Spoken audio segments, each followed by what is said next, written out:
internet, mesmo com a globalização, muitas vezes as pessoas vão ali só buscam informação rápida, mas não se atentam, né, a estudar, a buscar esse conhecimento, mesmo que não seja um profissional de saúde, porque isso não impede, é bom conhecimento, a gente adquirir conhecimento em todas as áreas, para que a gente possa até ter uma noção de algum tipo de casos como esses aí, como AVC ou o início de um AVC, para a gente procurar o mais rápido possível um profissional de saúde.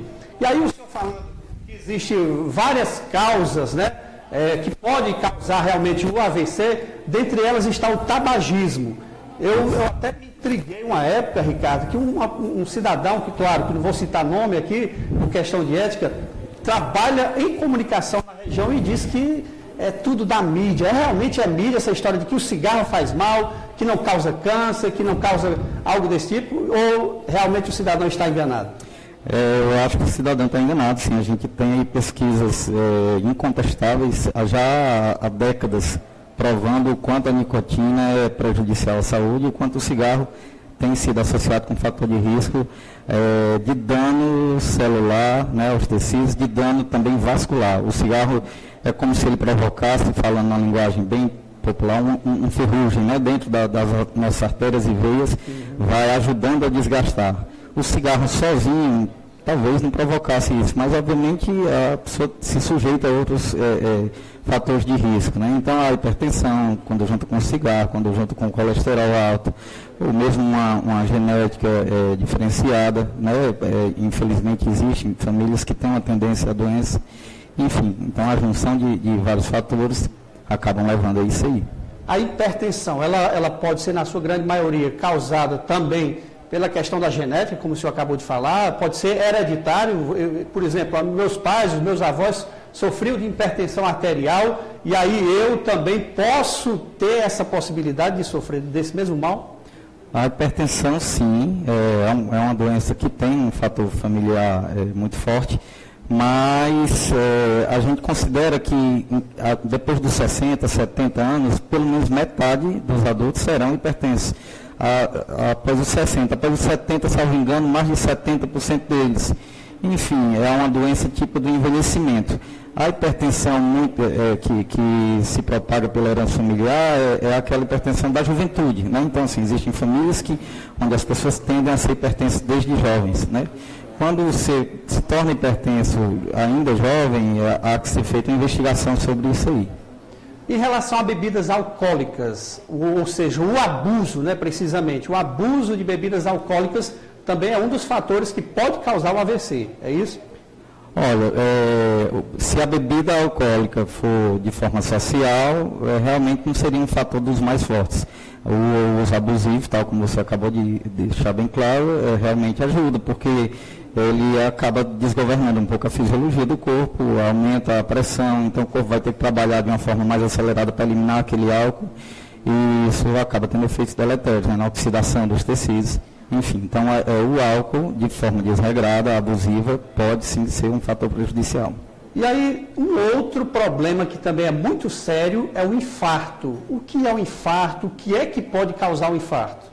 O infarto, tal como eu descrevi para a questão do AVC, o infarto é uma situação análoga, sendo que acontece nas artérias do coração. Você veja que o coração é um músculo cardíaco que exerce a função de bombeamento, né? Então, o sangue do corpo inteiro o tempo todo está passando por dentro dele.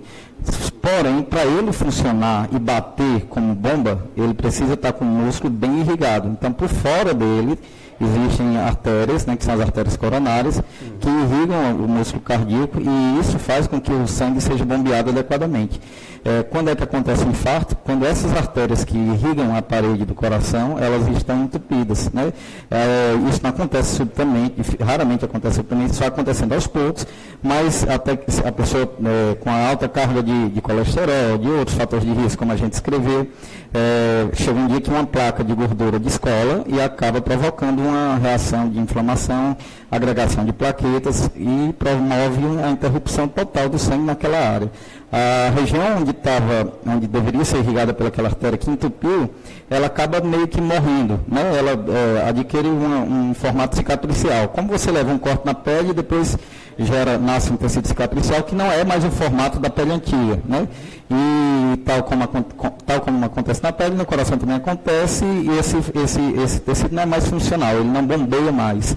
Então, quando a pessoa tem infarto, determinada área do coração fica sem a função boa de bombeamento, e isso tem efeitos desde imediato, a pessoa pode morrer naquele momento, né? Pode ter uma arritmia fatal que leve à morte também naquele momento, mas também pode não morrer, pode sobreviver e fazer algum tratamento e ter uma vida prolongada por meio de medicações, mas uma vida com limitações devido àquela área que ficou infartada, né?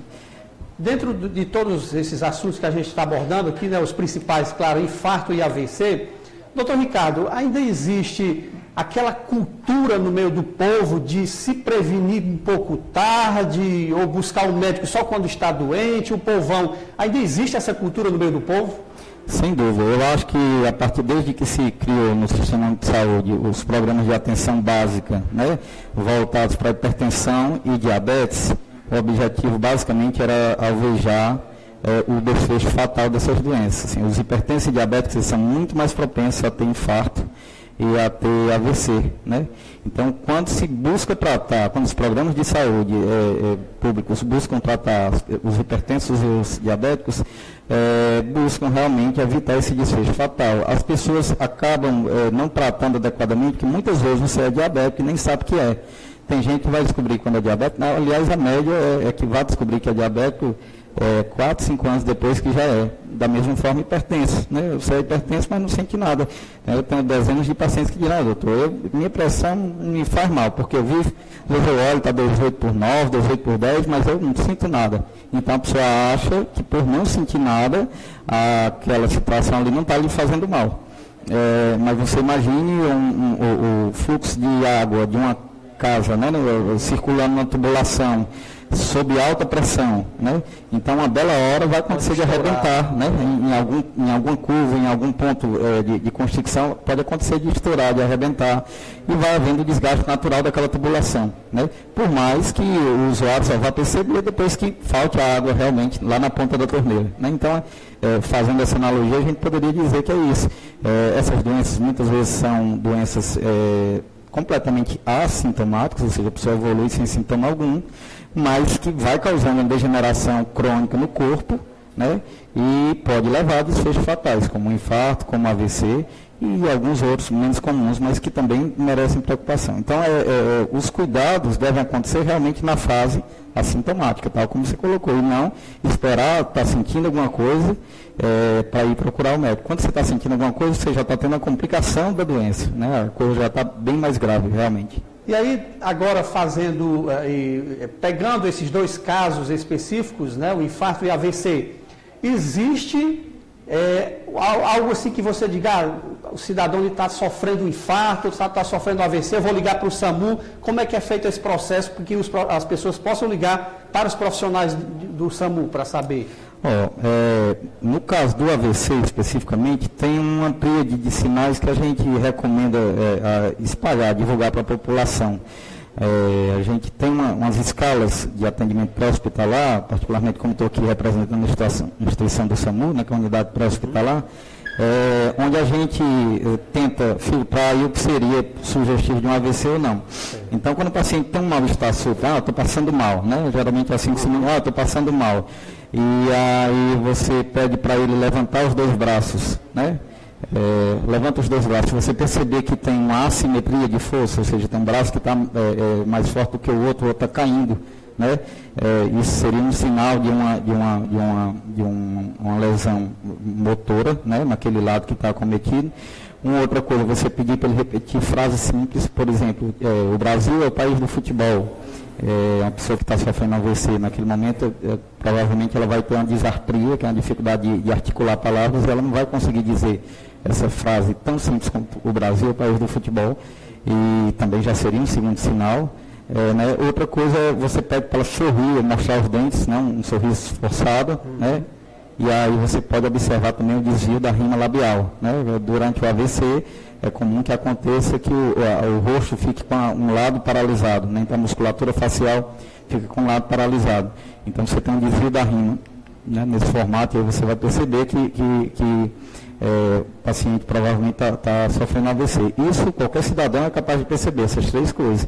Você pede para repetir uma frase simples, você pede para levantar os braços, observa se tem diferença de força entre um lado do corpo e o outro, e você observa o sorriso e observa se está uma pálpebra caída ou a boca desviada para um lado.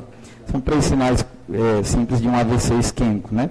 Diante de uma situação dessa, aqui em Limoeiro, graças ao serviço do SAMU implantado já desde 2013, a gente tem a alternativa de ligar para o SAMU e essa ligação é levada para a central, né, lá no Eusébio, e a central desloca uma das nossas ambulâncias aqui. A gente tem a básica e tem a avançada para atender o paciente, levar ao hospital e, se for preciso, dentro de um tempo hábil, levar para Fortaleza e desmanchar esse AVC através de uma medicação. Hoje em dia existe essa medicação, que é o trombolítico, que desde que o paciente, da hora que começou os sintomas, até 6 horas, ele pode tomar essa medicação, que ela desmancha o coágulo de sangue que estaria travando, né, a passagem lá o fluxo do sangue, ela desmancha esse coágulo e recupera quase que 100% dos sintomas que estava sentindo. Então, desde que aconteça tudo em tempo hábil, tem condição, é a famosa janela de atendimento, tem condição desse AVC ser revertido.